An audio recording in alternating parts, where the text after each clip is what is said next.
Welcome to our channel. Delhi सल्तनत को हम मध्यकालीन भारत में खत्म कर चुके हैं। अब आ जाते हैं सीधे मुगल साम्राज्य पर। मुगल साम्राज्य किस तरीके से शुरू हुआ, इसमें कौन कौन से शासक बने, किस तरीके से इसकी स्थापना और विघटन का काम चलता है, वो सारी चीजें हम अब देखेंगे मुगल कालीन शासन व्यवस्था के अंतर्गत। तो सबसे पहले हम स्टार्ट करते हैं और बात करते हैं मुगल काल के इतिहास की। तो जब मुगल काल के इतिहास की हम बात करेंगे तो आपको पता है कि दिल्ली सल्तनत का अंत हुआ था तो जो आपके तैमूर थे उसके आक्रमण के बाद। तो 14वीं शताब्दी में जब तैमूर भारत पर आक्रमण करता है मध्य एशिया से आकर, तो वो क्या करता है, एक विशाल साम्राज्य की स्थापना कर देता है और उसकी बागडोर जो होती है वो तैमूर के हाथों में होती है। जब ये तैमूर की जब तैमूर की मृत्यु हो जाती है, उसका क्या कहते हैं, डेथ हो जाती है, तो जो ये मुगल शासन कह सकते हैं या तैमूर का जो शासन कह सकते हैं वो छोटी छोटी इकाइयों में बट जाता है, यानी कि शासन का विघटन हो जाता है। और उसी समय बाबर जो कि तैमूर का ही वंशज होता है वो इस व्यवस्था को संभालने का प्रयास करने लगता है। देखिए, बाबर जो कि तैमूर का वंशज है, इसे इब्राहिम लोदी के जो चाचा थे आलम खान ने भारत में आक्रमण करने के लिए बुलावा दिया था।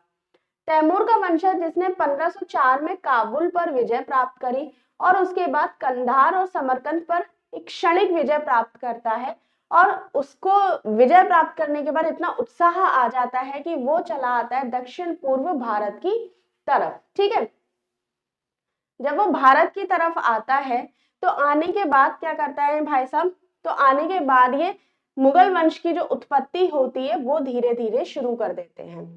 तैमूर और मुगल वंश का जो संबंध है वो देख लीजिए। तैमूर का साम्राज्य 14वीं शताब्दी में निर्माण हुआ, इसका साम्राज्य विघटन हो जाता है तैमूर की मृत्यु के बाद और साम्राज्य की छोटी छोटी इकाइयों में टूट जाता है।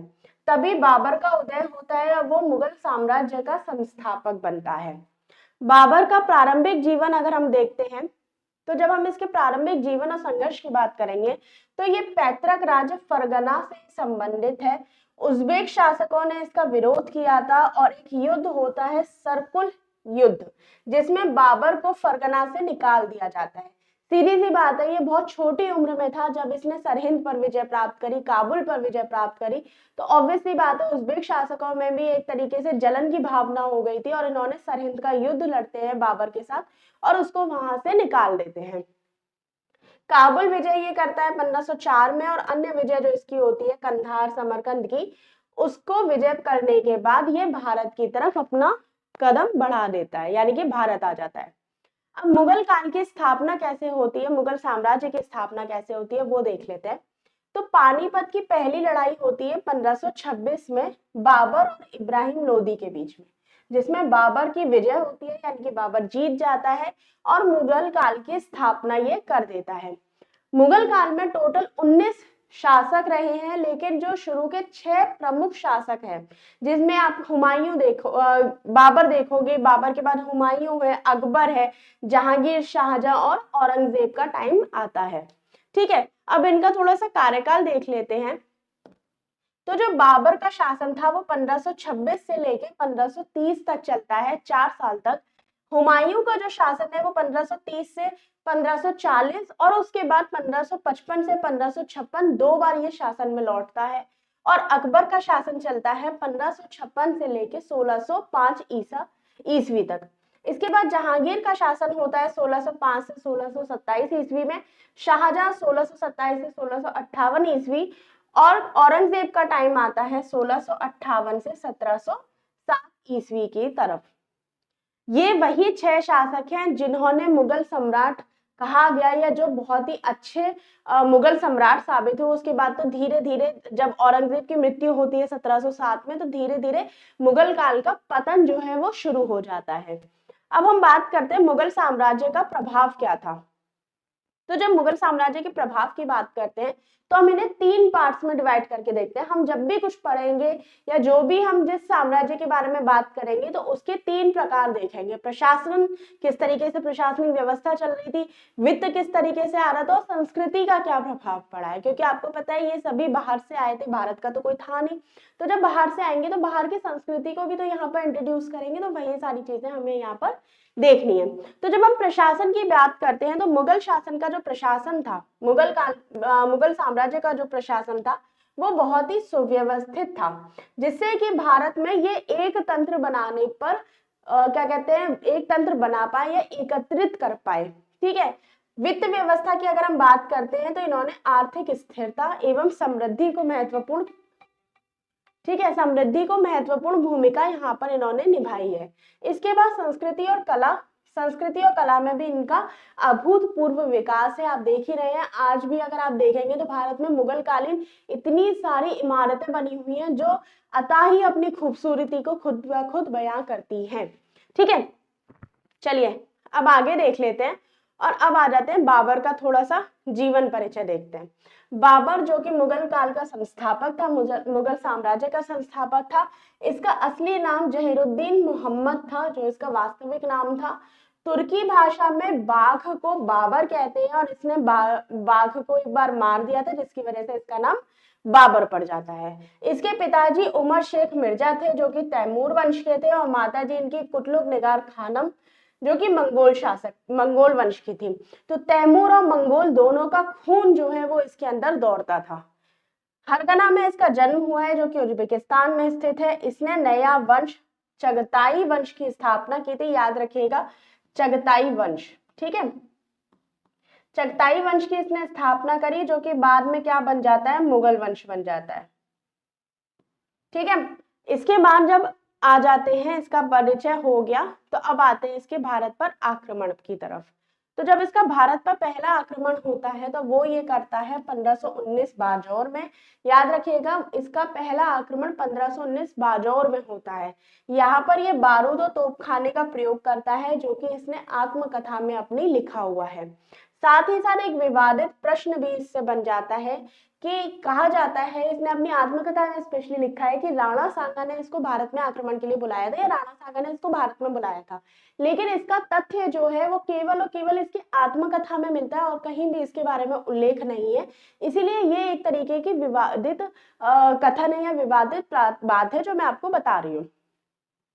इसको बुलाने का जो क्या कहते हैं, कहा जाता है कि इसको जो बुलाया गया था वो इब्राहिम लोदी के चाचा आलम खान और दौलत खान ने इसको बुलाया था, और इस बात का उल्लेख आपको हर जगह मिल जाएगा।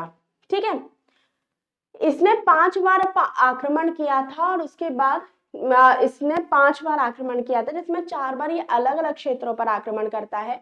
और इसका 5वां जो आक्रमण था वो पानीपत का प्रथम युद्ध था जो इसने लड़ा था, और उस पर इसने विजय भी प्राप्त की थी। ठीक है, अब पानीपत की विजय का कारण क्या था, तो सबसे पहले तो इसको देख लेते हैं। 21 अप्रैल 1526 में पानीपत का युद्ध होता है। इसका मुख्य कारण था तोप खान और कुशल सेनापतित्व, यानी कि इसने जो विजय प्राप्त करी है उसमें इसका मुख्य कारण क्या था विजय प्राप्त करने का, कि इसके पास तोप खाने थे और इसका कुशल सेनापतित्व भी, यानी कि कुशल सेनापति भी इसके पास था।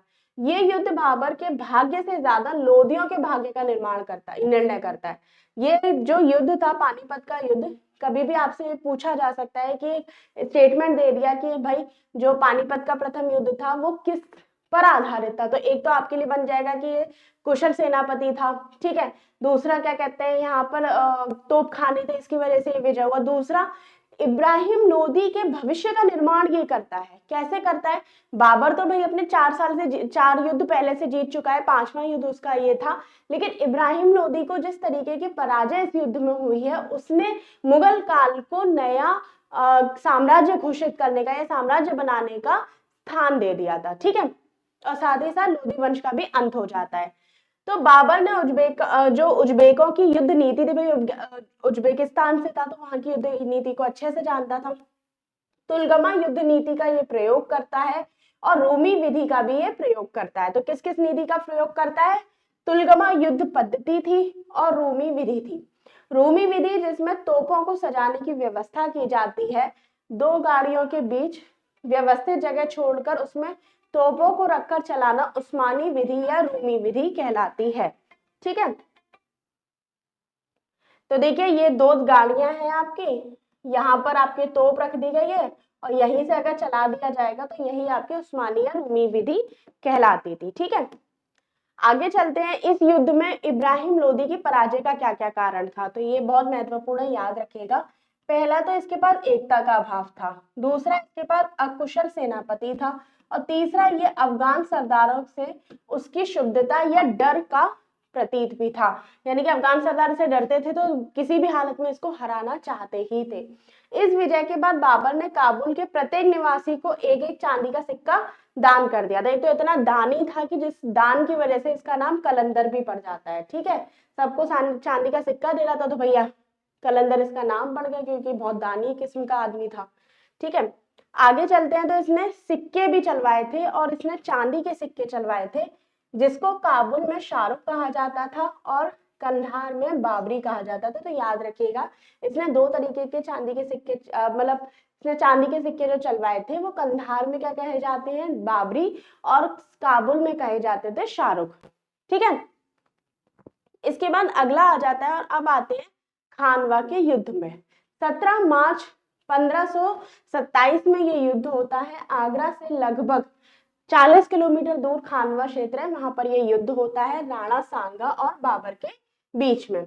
अब राणा सांगा के साथ हसन खां मेवाती, महमूद लोदी, आलम खां लोदी और मेदनी, ये सभी राणा सांगा के साथ थे, और बाबर भाई साहब अकेले अपनी सेना लेके लड़ रहे थे, जिसमें बाबर की जीत हो जाती है। ठीक है, जब बाबर की जीत हो जाती है तो खानवा के युद्ध में ये कुछ महत्वपूर्ण काम करता है जो बहुत ज्यादा इंपॉर्टेंट है आपके एग्जाम पॉइंट ऑफ व्यू से।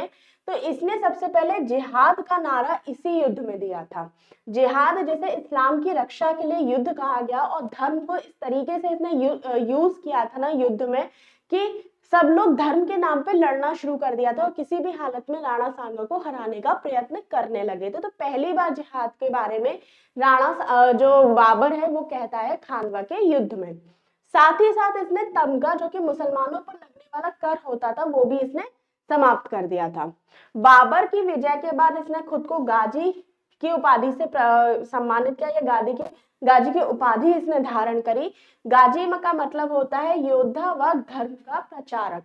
ठीक है, तो बाबर के कुछ अन्य अभियान देख लेते हैं, जिसमें चंदेरी का युद्ध आपका प्रथम महत्वपूर्ण है, जो कि 1528 में होता है। चंदेरी शासक मेदिनी राय और बाबर के बीच में होता है। मेदिनी राय जो राणा सांगा से खानवा के युद्ध में साथ में लड़ रहे थे, अब वो मेदिनी जो है वो बाबर से लड़ते हैं चंदेरी के युद्ध में 1528 में, जिसमें हजारों राजपूतों का कत्ल होता है और मालवा जीतने में ये सहायक सिद्ध होता है ये वाला युद्ध। फिर होता है घाघरा का युद्ध 1529 में, जो महमूद लोदी और बाबर के बीच में होता है। महमूद लोदी जो कि हार जाते हैं और वैसी बात है बाबर जीतता है, और ये बंगाल और बिहार की संयुक्त अफगान सेना को इसके द्वारा यानी बाबर के द्वारा हरा दिया जाता है। ठीक है, अब आ जाते हैं, जैसे कि आपने एक ट्रिक पढ़ी होगी, पानी खाना चला घाघरा, यानी पानी पिया फिर खाना खाया फिर चल दिया और घाघरा मतलब एक घर में जाके सो गए। तो पानी यानी कि पानीपत का युद्ध 27 में होता है, 1527 में खानवा का युद्ध, 1528 में होता है चंदौली का युद्ध, और 29 में होता है घाघरा का युद्ध, याद रखना। इसके बाद अब बाबर का भारत में स्थायी शासन हो गया। इसने बदख्शा से लेके बिहार तक शासन किया। बदख्शा यानी कि बदख्शा से लेके बिहार तक इसने शासन किया। इसके अंतर्गत काबुल, पंजाब और आधुनिक यूपी जैसे क्षेत्र भी इसके शासनकाल के अंतर्गत शामिल हो जाते हैं। अब भाई साहब इनकी मृत्यु भी होती है, तो इनकी मृत्यु जो होती है वो हो जाती है 1530 में। 4 साल तक ये शासन करते हैं।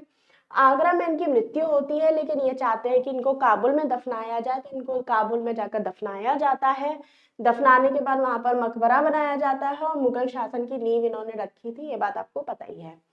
इन्होंने पद्य शैली का निर्माण किया था, जिसे मुबइयाना कहा जाता है, इन्होंने ही विकसित की थी। इसके अलावा खत ए बाबरी, जिसे रिसाल ए उजक कहा जाता है, उसकी रचना भी इनके द्वारा की गई थी। ठीक है, इसके बाद आ जाते हैं, ये याद रखिएगा, बाबर के 4 बेटे थे। इन चारों बेटों का नाम याद रखना, हुमायूं, कामरान, असगारी और हिंडल। ठीक है, ये 4 बेटे थे। कई बार पूछ लेता है कि इनमें से जो बाबर का बेटा कौन सा था या कौन सा नहीं था। ठीक है, अब आ जाते हैं हुमायूं पर। बाबर के बाद हुमायूं का शासन आता है, तो हुमायूं को देख लेते हैं।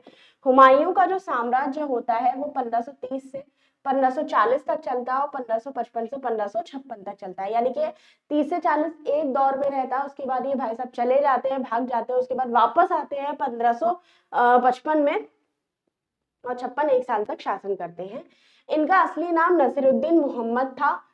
30 दिसंबर 1930 को ये भाई साहब गद्दी पे बैठते हैं और साम्राज्य का विभाजन जो है वो ये अपना करते हैं। क्यों करते हैं भैया? क्योंकि बाबर की मृत्यु हो गई है, चारों भाइयों को शासन ये विभाजित कर देते हैं। पहला ऐसा शासक है मुगल काल में या मध्यकाल में जिसने कि अपने क्या कहते हैं सकुशल तरीके से साम्राज्य का विभाजन किया था। भाई बड़ा बेटा तो ऑब्वियस सी बात है अपने भाइयों को ये शासन दे देता है, और जो अफसारी जो इसका भाई होता है उसको संभल का क्षेत्र देता है, हिंडाल को अलवर का क्षेत्र देता है और कामरान को काबुल और कांधार का क्षेत्र दे देता है। हालांकि इसके भाई इससे खुश नहीं होते और आगे चल के इसके साथ युद्ध भी करते हैं। इसकी प्रारंभिक चुनौतियां क्या रही हैं? तो जब ये शासन में आया तो इसकी प्रारंभिक चुनौतियां थी, सबसे पहले तो अफगान समस्या इसके सामने थी, राजपूत समस्या इसके सामने थी और वित्त की व्यवस्था की समस्या भी इसके सामने थी। अफगान शासक जो कि अफगान बाबर के समय से ही मुगलों को हटाने का प्रयास कर रहे थे, तो वो इसकी बड़ी दिक्कत थी। राणा सांगा से युद्ध के बाद इसने राजपूत जो थे वो पुनः एक साथ आ जाते हैं और राणा सांगा का जो पुत्र होता है रतन सिंह, वो इनके खिलाफ जो है हुमायूं के खिलाफ जो है वो जो कह सकते हैं कि युद्ध कह लो या उनके खिलाफ रणनीति कह लो, वो सब बनाना शुरू कर देता है। साथ ही इसमें वित्त व्यवस्था की बड़ी समस्या होती है। जैसा कि आपको पता है बाबर बहुत दानी आदमी था, एक एक चांदी का सिक्का उसने दान कर दिया था, तो भैया सब उसने लुटा दिया था। इन्होंने भी कोई बहुत अच्छा काम किया नहीं था वित्त को लेके, तो इनके लिए भी वित्त की व्यवस्था जो है, वित्त की समस्या जो है वो बनी की बनी रहती है। ठीक है, अब आ जाते हैं शेर खां के साथ इनका जो युद्ध होता है, ये बहुत इंपॉर्टेंट है, याद रखना। 26 जून 1539 में चौसा का युद्ध होता है शेर खां और हुमायूं के बीच में। हुमायूं पर आक्रमण हो जाता है। निजाम भिश्ती जो कि वहां का निजाम होता है वो इसको हुमायूं को भगा देता है या भगा देता है मतलब इसको। तो सीधे ये बात याद रखना, शेर खां के साथ इसका युद्ध होता है, चौसा का युद्ध। बहुत इंपॉर्टेंट है, याद रखना, पेपर में जरूर पूछा जाएगा। 1539 में युद्ध होता है और हुमायूं यहाँ से भाग जाता है। उसके बाद बिलग्राम या कन्नौज का युद्ध होता है मई 1540 में। इसमें भी शेरशाह या शेर खां के साथ इसका युद्ध होता है हुमायूं का, और यहाँ पर भी शेर खां जीत जाता है और यहाँ से भी हुमायूं जो है वो भाग जाता है। भागने के बाद ये चला जाता है फारस में और फारस में निर्वासित होकर जीवन व्यतीत करता है। ठीक है, हुमायूं का फिर पुनरागमन होता है भाई, वहां पर निर्वासित होने के बाद जीवन व्यतीत करने के बाद वापस आते हैं भाई साहब। वापस आने के बाद 1545 में ईरान की सहायता से कांधार और काबुल पर अपना अधिकार करते हैं। 1553 में शेरशाह के उत्तराधिकारी इस्लाम शाह की मृत्यु हो जाती है, जिससे अफगान शासन जो है वो विघटित हो जाता है। 1554 में ये पेशावर पहुंचता है और 1555 में लाहौर पर अपना कब्जा करता है। सरहिंद विजय के साथ ही 1555 में ये दिल्ली पर पुनः अधिकार कर लेता है। तो याद रखना 1555 में ये कहाँ सरहिंद को विजय करता है और दिल्ली में वापस आ जाता है अपना अधिकार लेके। ठीक है,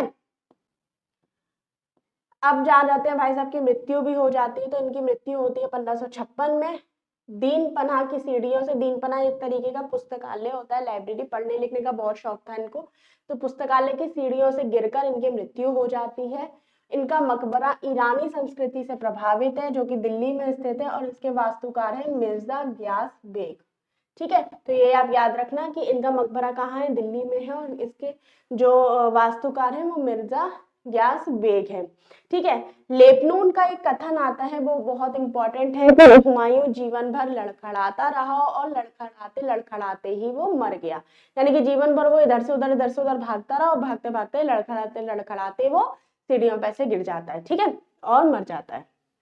तो ये याद रखना, काफी इंपॉर्टेंट है, कई बार पूछा गया है। चलिए अब इसका ऐतिहासिक महत्व देख लेते हैं। तो ये क्या था, मुगल वंश का संरक्षक था। ठीक है, मुगल वंश का ये संरक्षक होता है, विद्वान और कला प्रेमी होता है, फारसी और भारतीय संस्कृति का सेतु भी होता है। इसने बहुत सारे ऐसे कला या स्थापत्य कला का विकसित किया है जो फारस और आपके भारतीय शैलियों का मिश्रण है। ठीक है।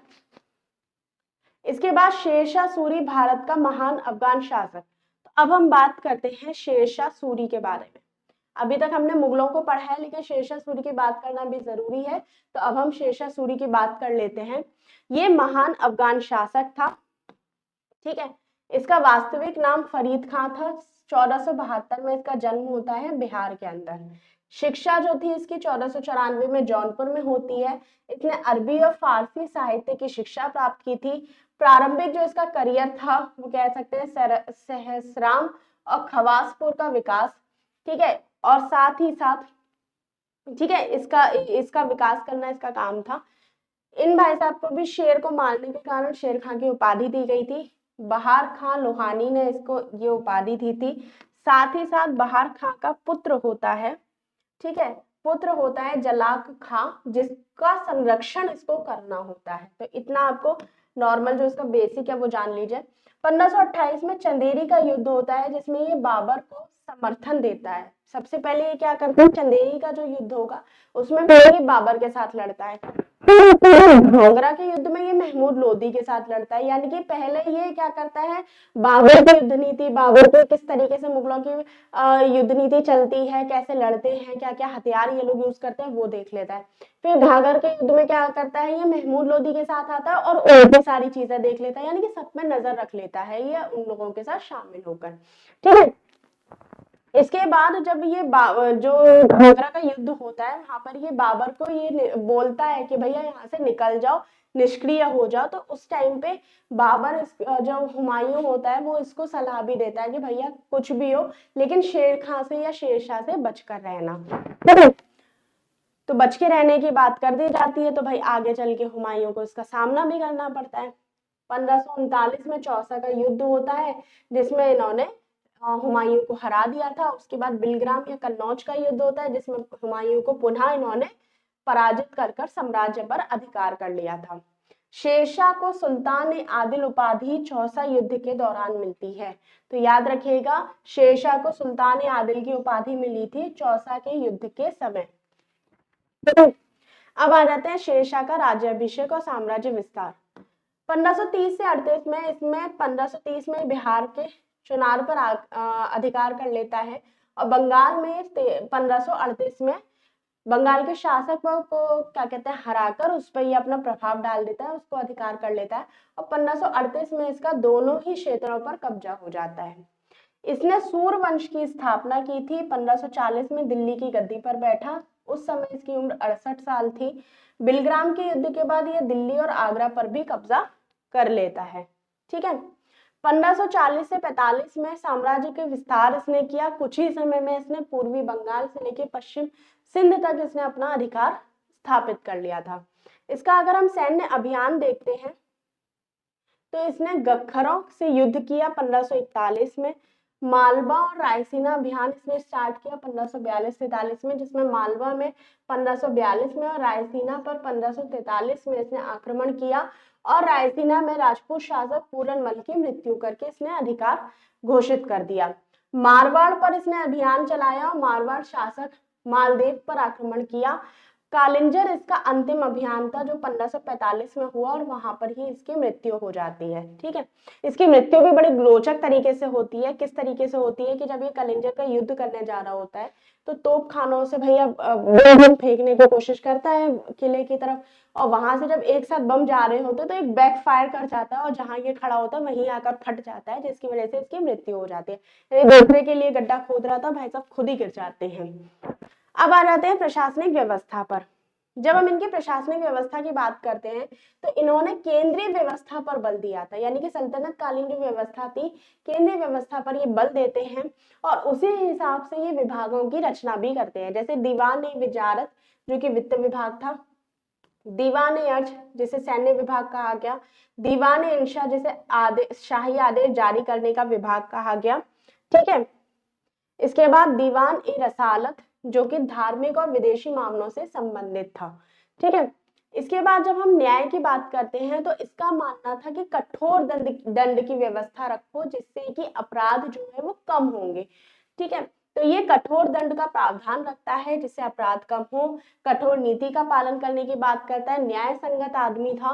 प्रत्येक प्रांत, सरकार और परगने में न्यायिक अधिकारियों की नियुक्ति भी इसके द्वारा की जाती है। ठीक है, अब इसके बाद इसकी जो राजस्व व्यवस्था थी उसमें कर प्रणाली में इसने सुधार किया, भूमि का वास्तविक माप और बीघा में विभाजित किया। आज भी बीघा चलता है तो उसी में इसने विभाजित किया। प्रत्येक किसान के साथ इसने इकरारनामा और कबूलियत क्या कहते हैं घोषित करी, यानी कि सबकी सहमति इसने प्राप्त करी। भूमि को 3 भागों में बांटा जिसमें उत्तम, मध्यम और निम्न प्रकार की भूमि थी।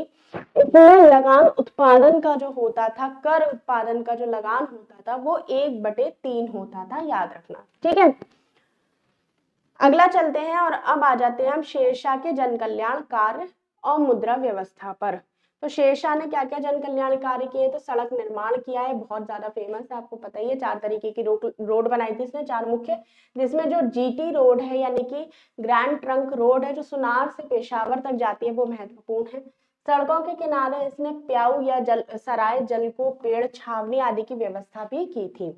डाक व्यवस्था भी इसने स्टार्ट करी जिससे संचार व्यवस्था सुधरी थी। मुद्रा सुधार में भी इसने काम किया है। शुद्ध चांदी का रुपया जो कि 180 ग्रेन का था वो चलाया, तांबे का दाम चलाया जो कि 380 ग्रेन था। नाम, पद और टकसाल का नाम अरबी एवं देवनागरी लिपि में इसने गुदवाया था या खुदवाया था, याद रखिएगा। शेरशाह का रुपया ब्रिटिश मुद्रा व्यवस्था का आधार बना, ये इंपॉर्टेंट है। कभी भी अगर पूछ लिया जाए कि ब्रिटिश मुद्रा व्यवस्था का आधार क्या माना गया था तो शेरशाह के रुपये को माना गया था जो कि आपका था 180 ग्रेन चांदी। इसके बाद इसकी जो धार्मिक सहिष्णुता थी वो ज्यादा फेमस है। तो ये हिंदू मुस्लिमों में कोई भेदभाव नहीं रखता था। इसने सेना, प्रशासन, राजस्व में हिंदुओं की नियुक्ति की थी, इतना याद रखिएगा आप लोग। ठीक है, अब आ जाते हैं और आते हैं अब इसके उत्तराधिकारी पर। तो जब इसका उत्तराधिकार की बात करेंगे तो इस्लाम शाह इसका उत्तराधिकारी घोषित किया जाता है। जलाल शाह या सलीम शाह भी इसका नाम होता है। 1545 से 53 तक ये शासन करता है और इसने अपने शासन में सबसे महत्वपूर्ण काम किया था, कश्मीर को आधिपत्य किया था या कश्मीर पर अधिकार कर लिया था। इसके बाद आदिल शाह जो कि 12 साल तक शासन करता है और अब इसके बाद हुमायूं वापस गद्दी पर बैठ जाता है। ठीक है, तो हमने शेरशाह को पढ़ लिया है। अब आ जाते हैं सबसे महत्वपूर्ण अकबर, जिसे महान अकबर भी कहा जाता है। 1556 से लेके 1605 ईस्वी तक इनका शासन होता है, याद रखना। ये तीसरा मुगल शासक था। ठीक है, सांस्कृतिक, राजनीतिक और आर्थिक रूप से एकजुट रखने का इन्होंने प्रयास किया। इसकी नीतियों और सुधारों ने मुगल साम्राज्य को मजबूत बनाया था। ठीक है, भारतीय इतिहास में महत्वपूर्ण शासक इसको कहा जाता है, याद रखिएगा। अब इसका थोड़ा सा जीवन परिचय देख लेते हैं। तो 15 अक्टूबर 1542 में इनका जन्म होता है अमरकोट में। इनको अमरकोट या उमरकोट कोई भी नाम, दोनों नामों से जाना जाता है या कह सकते हैं दोनों स्थान कहा जाता है। जलालुद्दीन मोहम्मद अकबर इनका असली नाम था और ये हुमायूं और हमीदा के बेटे थे। इनका लालन पालन इनके चाचा अस्करी और खानजदा ने किया था। 1551 में ये गजनी के सूबेदार नियुक्त कर दिए जाते हैं। ठीक है, और 1555 में हुमायूं का उत्तराधिकार और लाहौर का सूबेदार इनको नियुक्त कर दिया जाता है। 13 साल की उम्र में इनकी रुकैया बेगम से शादी हो जाती है, विवाह हो जाता है इनका, याद रखिएगा। ठीक है, इसके बाद आगे चलते हैं। अब देखिए, जनवरी 1556 में हुमायूं की मृत्यु होती है और इन्होंने अपनी मृत्यु से पहले ही अकबर को अपना उत्तराधिकारी नियुक्त कर दिया था। अकबर का जो राज्याभिषेक होता है वो कालानूर में होता है, तो ये इंपॉर्टेंट है, आता है आपका, याद रखिएगा। बैरम खां जिसे वकील सल्तनत या संरक्षक इसका नियुक्त किया जाता है, क्योंकि अकबर को जब उत्तराधिकारी या जब शासन दिया गया था, राज्याभिषेक जब हुआ था, तो ये बहुत बड़े नहीं थे, इसीलिए इनका संरक्षक जो है वो बैरम खां को नियुक्त किया जाता है। अकबर के प्रारंभिक युद्धों की अगर हम बात करेंगे तो इन्होंने पानीपत का द्वितीय युद्ध लड़ा था 1556 में। 9 नवंबर 1556 में ये युद्ध होता है। अफगान बादशाह आदिल शाह के सेनापति हेमू और अकबर के बीच में। ठीक है, आदिल शाह का सेनापति था हेमू और अकबर के बीच में ये युद्ध होता है।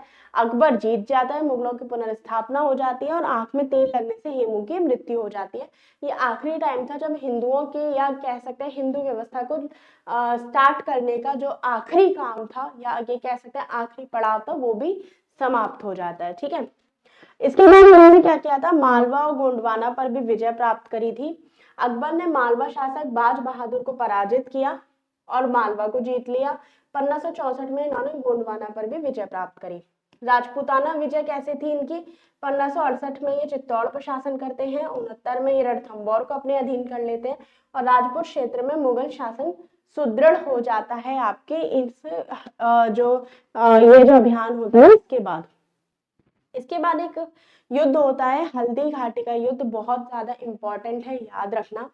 हल्दी घाटी का जो युद्ध होता है वो होता है आपके अकबर और महाराणा प्रताप के बीच में। ठीक है, तिथि क्या थी इसकी, तो 18 जून 1576 में ये युद्ध होता है हल्दी घाटी के में। परिणाम इसका ये होता है कि मुगल सेना जीत जाती है, राणा बचकर निकल जाते हैं और बाद में, पहले तो वो चले जाते हैं और बाद में अपना जितना भी अधिकांश क्षेत्र इनका बचता है उस पर आकर पुनः क्या कहते हैं शासन करने लग जाते हैं। लेकिन याद रखिएगा, सबसे महत्वपूर्ण चीज यह है कि महाराणा प्रताप ने कभी भी अकबर की अधीनता स्वीकार नहीं की थी। तो ये भी प्रश्न बनता है कि कौन सा वो शासक था जिसने कभी भी अकबर की अधीनता नहीं स्वीकार की थी, तो वो महाराणा प्रताप थे, याद रखना। महाराणा प्रताप 1597 तक जिंदा रहते हैं, 1597 में इनकी मृत्यु होती है, लेकिन ये कभी भी अकबर का शासन या अकबर के अधीन नहीं आते हैं। ठीक है, इसके बाद इन्होंने गुजरात पर अभियान किया और वहां के क्षेत्रीय राजाओं को हराकर गुजरात पर विजय प्राप्त करी और मिर्जा अजीज कोका को वहां का सूबेदार नियुक्त करके ये वापस दिल्ली आ जाते हैं। गुजरात विजय के बाद इन्होंने बुलंद दरवाजा, जो कि फतेहपुर सीकरी में स्थित है, उसका निर्माण कराया। तो ये भी याद रखिएगा कि किस विजय के बाद बुलंद दरवाजे का निर्माण होता है, तो गुजरात विजय के बाद बुलंद दरवाजे का निर्माण किया गया था इनके द्वारा। तुकरोई का युद्ध होता है जिसमें बंगाल बिहार पर मुगल शासन स्थापित हो जाता है। ठीक है, इसके बाद ये चले जाते हैं दक्षिण की तरफ। तो इन्होंने दक्षिण में भी अपने पैर पसारे थे क्योंकि बड़ा शासनकाल था अकबर का। तो ये प्रथम शासक थे जिन्होंने दक्षिण में अभियान चलाया था। साथ ही साथ वहां पर खानदेश, अहमदनगर, बीजापुर और गोलकुंडा पर इन्होंने अधिकार जताने का प्रयास किया था, जिसमें खानदेश को छोड़कर अहमदनगर, बीजापुर और गोलकुंडा ने इनकी अधीनता को स्वीकार कर लिया था। अहमदनगर में चांद बीबी के अधीन था, 1996 में इनके साथ संधि करके इनके अधीन आ जाता है और बीजापुर पर आदिल शाह का शासन था, वो भी इनके अधीन आ जाता है। लेकिन अंतिम समय तक खानदेश ने कभी भी इनकी अधीनता को स्वीकार नहीं किया। इसके बाद इनकी नीति जो रही है राजपूतों के साथ वो किस तरीके की रही है, तो देखो अकबर जो था वो बहुत ही कूटनीतिक आदमी था।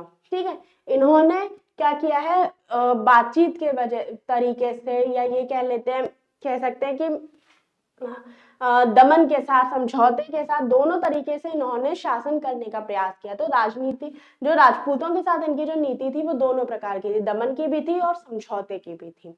ठीक है, तो साम्राज्य को स्थायित्व देने का प्रयास किया था इन्होंने राजपूत नीति के साथ।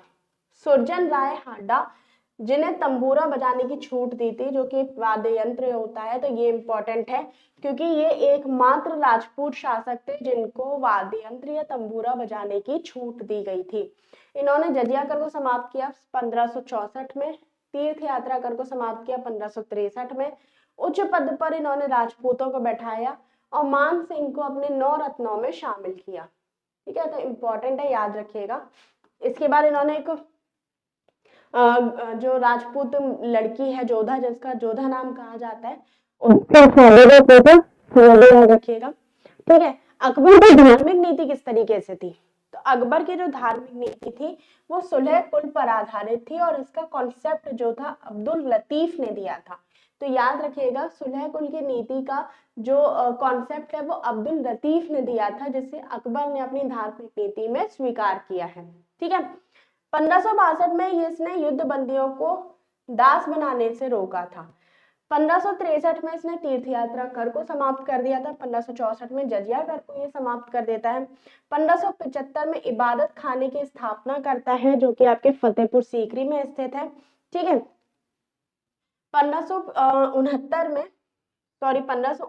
में मजहर की घोषणा करता है। इबादत खाना जहाँ पे जितने भी जो वो होते हैं धर्म गुरु होते हैं वो आकर यहाँ पर अपने विचार विमर्श करते थे।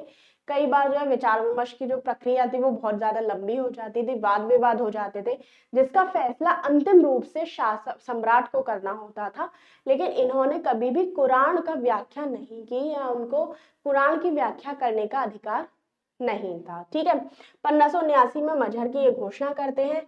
1582 में दीन इलाही नामक एक नए धर्म का निर्माण करते हैं, जिसमें दीन का मतलब होता है धर्म और इलाही का मतलब होता है ईश्वर। ठीक है। इसके बाद अकबर खुद को इंसान एक कामिल जो कि सबसे विवेकशील होता है जिसका मतलब वो घोषित करते हैं, अमीर उल मोमिन घोषित करते हैं और इमाम आदिल द्वारा इनको घोषित कर दिया जाता है। तो 3 इन्होंने उपाधि ली थी, इंसान कामिल जो खुद अपने आप को विवेकशील घोषित किया इन्होंने, अमीर उल मोमिन घोषित किया और इमाम आदिल जो कि उलेमाओं द्वारा इनको आगे चलते हैं और अब आ जाते हैं इनके वित्तीय सुधार पर। तो वित्तीय सुधार इनका बहुत इंपॉर्टेंट है, याद रखिएगा। इन्होंने 2 तरीके से वित्तीय सुधार करने का प्रयास किया था। एक थी इनकी मुद्रा प्रणाली और एक थे इनके द्वारा चलाए गए सिक्के। जब मुद्रा प्रणाली की बात करते हैं तो इन्होंने 1577 में टकसाल दरोगा की स्थापना करी, जिसमें इन्होंने अब्दुल सिराजी को ये पद दिया था। साथ ही साथ चौधरी का भी इन्होंने इजाद किया और सूबे का टकसाल प्रमुख इनको घोषित किया। इसके अलावा इन्होंने इन दोनों पर निरीक्षण रखने के लिए अब्दुल समद नामक व्यक्ति को नियुक्त किया था, जो कि आपके इन दोनों पर नजर रख सकते थे। ठीक है, तो इंपॉर्टेंट है, याद रखना। साथ ही साथ में इन्होंने सिक्के चलवाए थे और इन्होंने 2 तरीके के सिक्के चलाए थे। एक था आपके गोल आकृति का, जिसे सिक्का कहा जाता था, उसे इलाही कहा जाता था। ठीक है, जो गोल आकृति का सिक्का था उसे इलाही कहा जाता था और जो चौकोर सिक्का था उसे जलाली कहा जाता था, याद रखिएगा। राम सीता प्रकार के इन्होंने सिक्के चलवाए थे। शेरशाह के अनुरूप ही इन्होंने सिक्का चलाया था, यानी कि रुपया जो कि चांदी का होता था, एक 40 दाम का, और दाम जो कि तांबे का होता था। इन्होंने सोने के सिक्के भी चलाए, जिसे इलाही कहा गया, जो कि 10 रुपए के बराबर था, और संसब जो कि सबसे बड़ा सोने का सिक्का लगभग 100 तोले के बराबर था। भू राजस्व व्यवस्था देख लेते हैं अकबर की। तो भू राजस्व व्यवस्था में भूमि श्रेणी की अगर हम बात करते हैं तो इन्होंने बारंबारता के आधार पर 4 प्रकार की भूमि श्रेणियों में बांटा था, जिसमें पोलज प्रतिवर्ष खेती, प्रति 1 वर्ष के अंतराल पर खेती, चाचर 2.5 वर्ष के अंतराल पर खेती और बंजर खेती ही नहीं होती थी, इसमें डिवाइड किया। जिसमें पोलज और प्रति बहुत ही उत्तम प्रकार की भूमि हुआ करती थी और चाचर और बंजर निम्न प्रकार की भूमि हुआ करती थी। ठीक है, इसके बाद इलाही गज, जिसे भूमि का मापन कहा जाता था, इलाही संबत लगान वसूली हेतु इन्होंने निर्माण किया या बनाया। ठीक है, तो कभी भी अगर आपसे पूछ ले इलाही गज क्या था तो ये भूमि का मापन था, और इलाही संबत क्या था तो ये लगान वसूली के लिए इसको प्रयोग किया जाता था। इसके बाद इन्होंने जब्त प्रणाली को भी इंट्रोड्यूस किया, जो कि माप पर आधारित कर प्रणाली थी। ठीक है, क्या थी जब्त प्रणाली? माप पर आधारित कर प्रणाली थी। इसे शेरशाह के दीवान मुर्शिद कुली खां के द्वारा शुरू किया गया और आगे चलकर इसे अकबर और शाहजहां ने अपने शासन में बनाए रखा था। इसे टोडरमल के द्वारा भी लागू किया गया था, इसीलिए इसे टोडरमल कर प्रणाली या टोडरमल व्यवस्था भी कहा जाता है। तो याद रखना, टोडरमल व्यवस्था कई बार पूछा गया है, तो ये जब्त प्रणाली को ही कहा जाता है, जिसे शेरशाह के दीवान मुर्शिद कुली खां के द्वारा इंट्रोड्यूस किया गया था। अब आगे चलते हैं और अब देखते हैं कनकूत। इन्होंने कनकूत नामक एक प्रणाली भी स्टार्ट करी थी, जो कि माप पर आधारित थी, जो उपज को ध्यान में रखकर कर का निर्धारण करती थी। ठीक है, माप पर आधारित उपज का ध्यान रखकर कर का निर्धारण करती थी, और इसके अंतर्गत लगान और फसल दोनों की तरीके से कर वसूली की जाती थी, यानी कि लगान भी ले लिया जाता था और जो उसकी जो कह सकते हैं फसल है उसको भी ले लिया जाता था कर के रूप में। इसके बाद ये नसक क्रांति करते हैं, जो परंपरागत रूप से फसल की उपज के आधार पर लगान वसूली का एक प्रकार था। ठीक है, उसके बाद आ जाते हैं आइन ए दहसाला पर। ये बहुत इंपॉर्टेंट है, याद रखना, कई बार आया है। ठीक है, टोडरमल और ख्वाजा शाह मैसूर द्वारा ये विकसित की गई। इसके अंतर्गत 10 साल का औसत के आधार पर लगान वसूल किया जाता था। तो दहसाला का मतलब ही होता है 10 साल का औसत। ये लगान निर्धारित करने की पद्धति थी। इसमें उपज का 1/2 से 1/3 तक वसूला जाता था। एक साल का माल जो होता था उसे माल ए दहसाला कहा जाता था। आय का प्रमुख साधन जो था वो यही था इनका। ठीक है, इसमें 10 सालों के औसत के आधार पर लगान व्यवस्था वसूली जाती थी। इसके बाद आ जाते हैं लगान वसूली के आधारित भूमि का विभाजन। अभी तक हमने किसके आधार पर देखा था? बारंबारता के आधार पर देखा था। अब हम देखेंगे लगान वसूली के आधार पर। तो जब हम लगान वसूली के आधार पर देखते हैं तो पहला है खालसा, जिसमें केंद्रीय नियंत्रण था, यानी केंद्रीय व्यवस्था थी, केंद्रीय व्यय भी इसको कहा जाता था। फिर आता है जागी, जो कि मनसबदारों का नियंत्रण करती थी।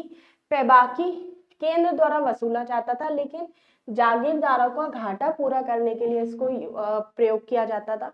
फिर आता है मर्दमाश, जो कि व्यक्ति या संस्था को दान के रूप में दिया जाता था और ये लगान से मुक्त था, इस पर कोई लगान नहीं होता था, याद रखिएगा। ठीक है, अगला आ जाता है, अब आ जाते हैं कृषक। तीन प्रकार के कृषक इसने घोषित किए थे। 3 प्रकार के कृषक थे इसके टाइम पे।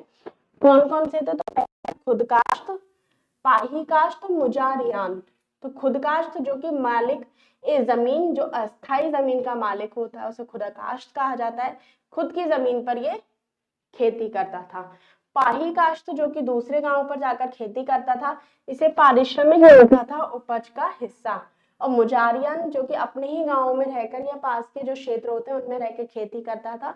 जो आज के टाइम पे बटाईदारी होती है वही ये होती है आपके मुजारियान। ठीक है, इसके बाद आ जाते हैं, और अब हम बात करते हैं मनसबदारी प्रथा की। तो मनसबदारी प्रथा इसके टाइम पे बहुत ज्यादा फेमस थी, याद रखना। 1566 में अकबर के द्वारा इसको शुरू किया गया। इसका प्रमुख उद्देश्य था सैन्य व्यवस्था को संगठित करना। मनसब के आधार पर घुड़सवार सैनिक व्यवस्था इसके द्वारा लागू की गई। 10 से लेकर 10,000 तक मनसब इसमें लागू किए गए। मनसब के हिसाब से वेतन दिया जाता है और मुगल कालीन सैनिक नौकरशाही प्रथा की रीढ़ कही जाती है।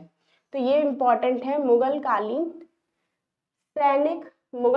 सैनिक नौकरशाही की रीढ़ किसको कहा जाता था? मनसबदारी को कहा जाता था, याद रखना। इसके दासों का क्या हाल था तो वो भी देख लीजिए। इसने दोनों प्रकार के दास रखे थे, हिंदू भी रखे थे, मुस्लिम भी रखे थे। हिंदू दास जो कि घर में काम करते थे और मुस्लिम दास जो होते थे वो खेतों में या कृषि कार्य में लगे रहते थे। दासों की रक्षा अच्छी बताई गई है इसके टाइम पे, और हर तरीके का दास होता है। बंदी दास भी है, खरीदे गए दास भी है, स्त्री दास भी है और बच्चे दास भी इसके टाइम पे थे। अब दशा कैसे अच्छी थी ये तो भगवान ही जाने। देखिए, हमने अकबर के समय तक दास तक यहाँ पे हम लोग कंप्लीट कर लेते हैं।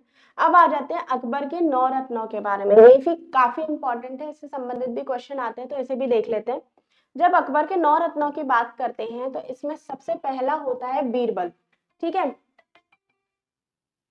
इसमें सबसे पहली बात हम करते हैं बीरबल की, और बीरबल के हाँ बीरबल की हम बात कर लेते हैं। और बीरबल जो एक राजपूत होता है, इसका असली नाम होता है महेश दास। वास्तविक नाम इसका महेश दास होता है, इसको बीरबल ये घोषित करता है। साथ ही साथ इसे राजा और कवि प्रिय की उपाधि भी अकबर के द्वारा दी जाती है। दूसरा होता है टोडरमल। शेरशाह संरक्षण होता है, यानी कि इससे पहले शेरशाह का संरक्षण प्राप्त था।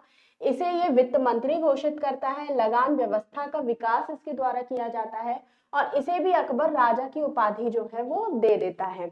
इसके बाद आता है तानसेन, जिसका असली नाम रामतनु पांडे है। ग्वालियर में इनका जन्म हुआ था और ये संगीत सम्राट के तौर पे जाने जाते हैं। मानसिंह जो कि एक राजपूत राजा थे, महाराणा प्रताप के विरुद्ध इन्होंने इसकी मदद की थी, इसीलिए इन्हें ये 9 रत्नों में शामिल कर लेते हैं। फिर आते हैं अब्दुल रहीम खान ए खाना। बैरम खां का पुत्र है। बाबर नामा का अनुवाद इसने अरबी में बाबर नामा का अनुवाद किया इन्होंने फारसी में, याद रखना। फैजी, जिन्हें भी राजकवि की उपाधि दी गई थी। अबुल फजल, फैजी और अबुल फजल दोनों भाई हैं। अबुल फजल ने अकबरनामा आईने अकबरी की रचना की है, साथ ही साथ इन्हें राजकवि की संज्ञा भी दी गई, यानी कि उपाधि भी दी गई। पंचतंत्र का इनके द्वारा अनुवाद किया गया है। साथ ही साथ इन्हें जहांगीर के कहने पर ये आगरा आ रहे थे, जहां पर रास्ते में वीर सिंह बुंदेला की तरफ से वीर सिंह बुंदेला इनकी हत्या कर देते हैं, याद रखिएगा। इसके बाद हकीम हुमायूं आते हैं, हुमायूं, जो कि बहुत ही विश्वास पात्र थे और इन्हें रसोई घर का प्रबंध करने का काम जो है वो सौंपा गया था। फिर आते हैं मुल्ला दो प्याजा, जो कि अरब के निवासी थे। इन्हें भोजन में 2 प्याज खाना बहुत पसंद था, इसलिए इनका नाम मुल्ला दो प्याजा रखा गया था। ठीक है, इसके बाद देखिए अभी तक हमने अकबर के द्वारा जितनी भी शासन थे, अकबर हुआ, हुमायूं हुआ, बाबर हुआ, इन तीनों को पढ़ लिया। अकबर के द्वारा क्या क्या काम किए गए थे वो भी कर लिए।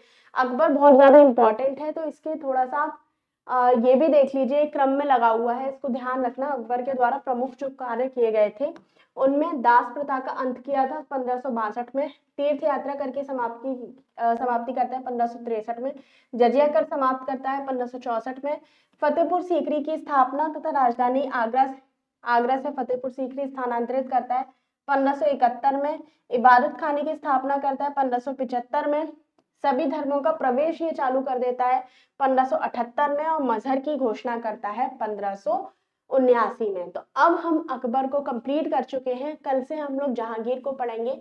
ठीक है, उसके बाद हम सीधे सीधे आ जाएंगे मुगलों के आगे आने वाले शासकों के ऊपर चर्चा करेंगे। आज हमने ये क्लास अपनी कंप्लीट कर ली। आप लोग बताइएगा आपको ये क्लास कैसी लगी। साथ ही साथ अभी तक अगर आपने चैनल सब्सक्राइब नहीं किया तो कृपया करके चैनल को सब्सक्राइब कर लीजिए, अपने दोस्तों के साथ शेयर कर दीजिए, और इसकी पीडीएफ आपको तैयारी परीक्षा की जो टेलीग्राम चैनल है उस पर डाल दी गई है। टेलीग्राम चैनल का लिंक आपको मेरे डिस्क्रिप्शन बॉक्स में, साथ ही साथ मेरे जो चैट बॉक्स है उसमें भी मिल जाएगा। कोई भी क्वेरी होती है इस क्लास से संबंधित या किसी भी और चीज से संबंधित, तो आप कमेंट में उसको लिख दीजिएगा, मैं आपको वहीं पर उसका आंसर दे दूंगी। चलिए आप बताइएगा क्लास कैसी लगी आपको। धन्यवाद।